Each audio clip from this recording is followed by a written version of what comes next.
And she's always fascinated me. There's never been anyone like her, really. And I'd like to have a little chit-chat with her in the back of a car. I'm Victoria White from The Times, and I'm here today with one of the UK's leading hairstylists, Sam McKnight. He's worked with some of the biggest names in fashion and beyond, from Princess Diana to Lady Gaga. He's also an entrepreneur and founder of the hair product range Hair by Sam McKnight. Hi, Sam. Hello. Hi, nice to see you. Nice to see you too.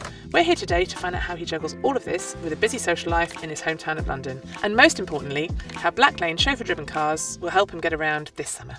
So I'm going to start right at the beginning. Talk me through how you got into hairstyling. I'm from a mining community in Scotland, so I'm basically from a gorgeous little council estate in the hills. Ended up helping my friends who owned a hairdressing salon. Fell into it by accident, actually, and loved it. Soon after that, moved to London, and it all kind of kicked off from there, really, in the late 70s. Wow. What was the moment, though, that kind of took you from that into the world that we know of you now? When I came to London, I had a few jobs in a few little salons, and then I ended up at a salon called Moulton Brown. Yep. From there was sent on something called a photo shoot. One of my first jobs was for Vogue. It was just a whole world opened up to me.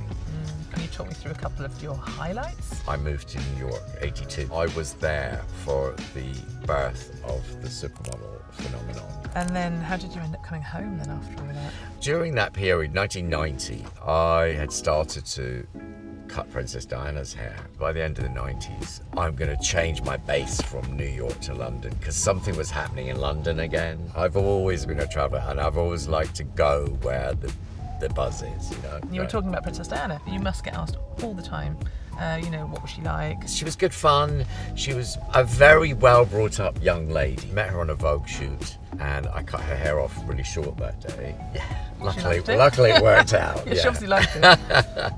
Obviously, you've got such a busy life. How do you also manage to balance that with a kind of social life, a leisure life? Well, I don't travel so much as I used to. In the 80s and 90s, there were all the nightclubs. Recent years, it's more about dogs and gardens. And how about around London? There's nothing better than getting off an overnight flight and getting in a nice car with a lovely driver and just sinking back.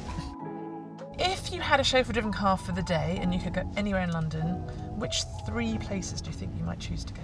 Oh, I'd definitely go to Chelsea Flower Show. I would definitely go for breakfast at Kenwood House and a dog walk. Yeah. Maybe take him out of London and go a bit further out to Henley so I can have a walk up the river. Great thing about being in a chauffeur-driven car rather than driving yourself around London is it's sort of time for you to think and plan. It's a great time for me to be actually on the phone. When I'm at home, I would never phone someone, but weirdly, when I'm in a car, I will happily phone someone and have a conversation. If you could share a Blacklane car ride with anyone, living or dead, who would that be? The late Queen Elizabeth. Yeah. I think she'd be fascinating to share a car ride with. She's compelling, she draws you in, and I'd like to have a little chit-chat with her in the back of a car. I think she'd like it. Yeah, I think so. She could bring the dogs too. Yeah, exactly. Yeah. Well, thanks very much, Sam. I've had a lovely time hearing about your career. Thank you, it's been lovely. Can we go and get some food now? Yes.